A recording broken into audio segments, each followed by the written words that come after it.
Déjame entonces que te lance esta imagen que voy a compartir contigo aquí. Vamos a compartir la pantalla y me gustaría preguntarte, ¿cómo te gustaría despedirte de un ser querido? ¿Con agrado? ¿Con gratitud? ¿Con amor? ¿Con indiferencia? ¿Con compasión? ¿Con ternura? ¿Con odio? ¿Con rabia? ¿Con hastío? Tal vez algunos de tus seres queridos ya se marcharon, no están. Es posible que temas que esta situación se los lleve. Es posible que temas por tu vida o por tus personas más allegadas, siendo jóvenes incluso. Pero en la medida en la que tú tengas una conversación pendiente, lo más probable, a lo largo de esta masterclass te lo voy a contar, es que albergues en tu interior algún tipo de resentimiento. Y eso tendrá enormes consecuencias para ti. Voy a ayudarte en esta webinar a que tú entiendas la importancia de esto. En todo caso, si hay alguien ya en tu sistema o en tu familia que se marchó, ¿cómo fue la despedida? ¿Pudiste hablar con ella, con él? ¿Pudiste decirle lo que sentías? ¿Te atreviste verdaderamente a decirle lo que sentías? ¿O hiciste lo que me pasó a mí? Y en este sentido, déjame compartir. Voy a dejar de compartir esta pantalla y voy a contarte una parte de mi pequeña historia, ¿sí? Bueno,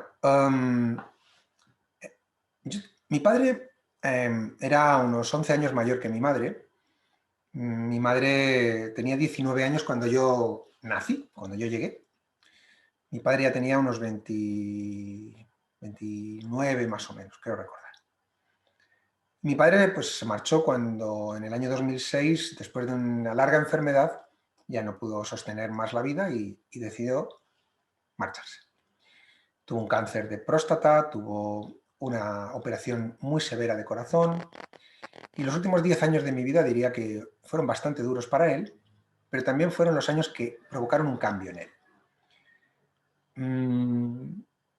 Yo ya era adulto cuando mi padre se marchó, hace ahora 14 años. Sin embargo, yo de mi padre no recuerdo que él fuera a verme jugar al fútbol, que era algo que se me daba bastante bien. Mi padre no me llevó nunca al parque de atracciones. Mi padre no me llevaba a ningún sitio. De hecho, mi padre no me acompañaba prácticamente a ningún sitio.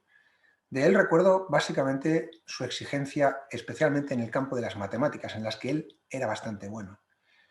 Pero era tan exigente que al final, ¿qué provocó en mí? Que yo tuviera pues miedo a las matemáticas. Eso me bloqueaba enormemente.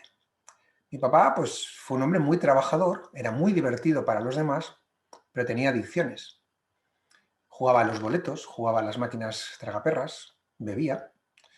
Era una persona muy divertida para los demás, pero en casa no es que tuviera un mal carácter, no, pero simplemente no sabía cómo manejar la relación con la familia.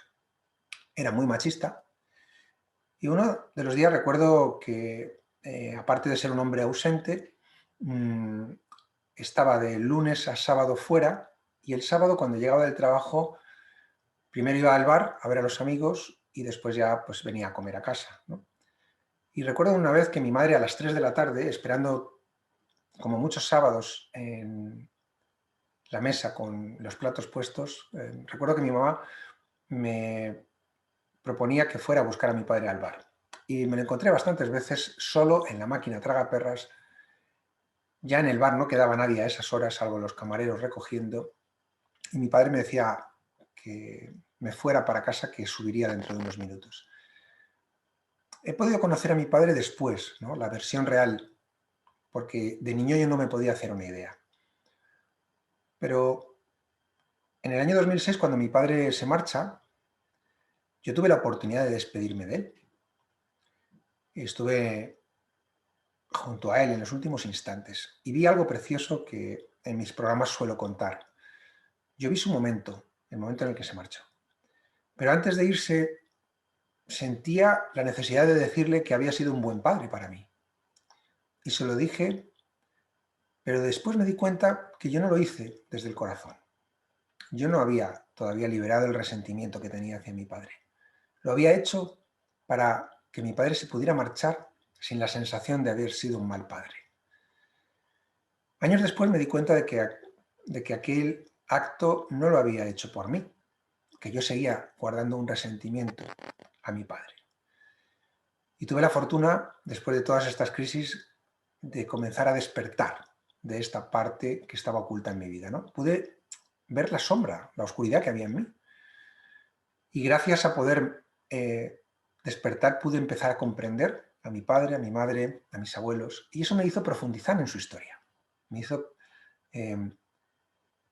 despertar de toda la oscuridad que había en relación a la vida de mis padres, hasta el punto que uno de mis abuelos, recientemente he descubierto que no sabíamos nada de él. Pero también recientemente, hace 2 o 3 años, descubrí cosas muy interesantes de un bisabuelo, cosas que estaban ocultas. Luego, en mi familia no teníamos una cultura de cómo despedirnos, no sabíamos cómo enfrentar los conflictos, no sabíamos cómo despedirnos de nuestros seres queridos. Más adelante te contaré cómo resolví el conflicto con mi padre. Pero claro, todo esto que tú guardas en tu interior, este resentimiento, estas conversaciones que no se tienen en vida, cuando las personas se nos van, siguen estando pendientes. Y eso guarda resentimientos. Eso provoca sufrimiento interior. Y esta situación de 2020 pues me ha permitido escuchar a más de 1, 2 y 3 personas decir que ante la pérdida de un familiar, un ser querido, en la situación en que en España hemos estado, en la que no podíamos asistir a los funerales, estas personas me decían que aún no se habían despedido de esos seres queridos. Podía ser su suegra, podía ser su hermana, su hermano, su padre o su madre. Y eso me invitó a hacer esta webinar, porque entendía la importancia que esto tenía. Si me estaba llegando a mí, esto quería decir que había una inquietud por resolver. Bueno, pues yo de alguna manera me despedí mentalmente de mi padre, pero yo no asentí, yo no acogí a mi padre en el corazón. Por eso me gustaría ahora contarte la importancia que tiene el perdón en este proceso, que tiene que ver, que está asociado al juicio, al enfado, y que desde el enfado es muy difícil liberar la carga que provoca ese sentimiento asociado a tu familiar, especialmente aquel al que no has perdonado. Por eso es necesario que entendamos en qué situación estamos en relación a nuestros seres queridos. Puede ser que estamos en situación de orgullo, o puede ser que estemos en situación de rabia, o puede que tengamos odio hacia algún ser querido, por algunas circunstancias que nos hicieron en el pasado. Veréis, yo muchas veces me he encontrado situaciones donde los padres son personas a quien adoramos, pero también son personas a quien odiamos. Y uno de los ejercicios que yo hago a todas las personas que deciden adentrarse en este espacio es el de permitirse expresar cuál es ese gran enfado que tienen. Y tú es posible que estés también ahí mirando, escuchando y tengas un enfado con tu madre o con tu padre. Puede que tu madre fuera una persona tóxica, puede ser una persona que nunca te dejaba volar, que te asfixiaba, que te llamaba todo el día. Es posible que no te dejara hacer tu camino. O puede que tuvieras un padre ausente como yo. Y eso provocó en el niño interior una deuda, un anhelo. Eso está ahí pendiente. Porque como niños también tenemos el derecho a expresarnos, pero en aquellos tiempos no era fácil. Imagino que hoy tampoco. Entonces, estas cosas que están ahí dando vueltas, esa maraña se va quedando, nos vamos albergándola, eso nos impide relacionarnos con amor hacia nuestros seres queridos. Bien, dentro de esta situación, yo me encontré con distintos tipos de perdón. Y quiero compartir contigo los distintos tipos de perdón que me encontré para saber en cuál de ellos te encuentras tú. Así que déjame compartir a través de la pantalla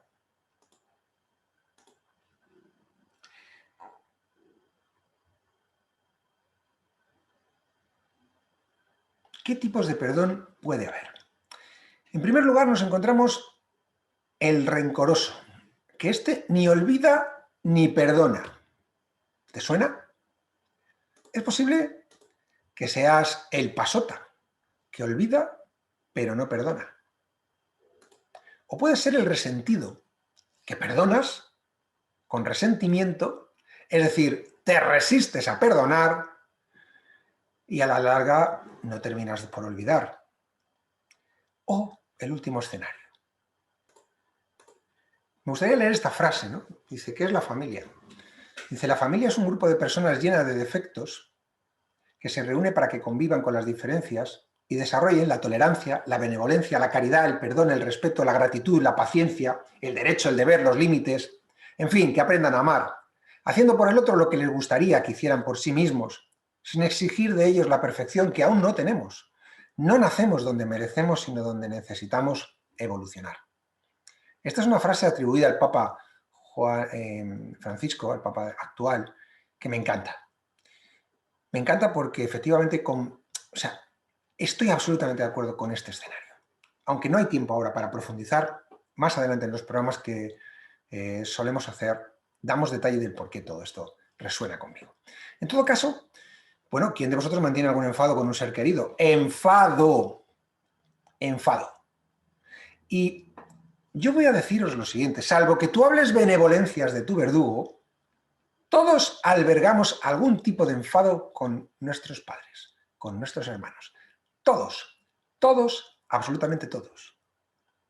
¿Sí? Y si tú todavía no lo ves, es porque no has rascado y no has podido tomar todavía conciencia. Pero en el momento en que te muestre algunos detalles, es posible que conectes con eso. ¿Sí? Bueno, pues si tú mantienes un enfado es porque alimentas el juicio y la culpabilidad. Y este es el grave conflicto que tenemos. ¿Por qué no nos solemos despedir de un ser querido? Primero porque estamos ofendidos, estamos agraviados, nos sentimos en orgullo y lo que buscamos es que el otro reconozca la culpabilidad. Como el ego aquí es experto en culpar a los demás o culparte a ti mismo, esto es lo que nos va a hacer separarnos de nuestros seres queridos. ¿Sí? Bien, pues ya tienes aquí el rencoroso, el pasota, el resentido y por último, el iluminado. ¿Y quién es el iluminado? Que no es el que va vestido de blanco todo el día, no. El iluminado es aquel que es capaz de hablar bendiciones de su verdugo. ¿Por qué? Porque es capaz de recordar con gratitud el agravio.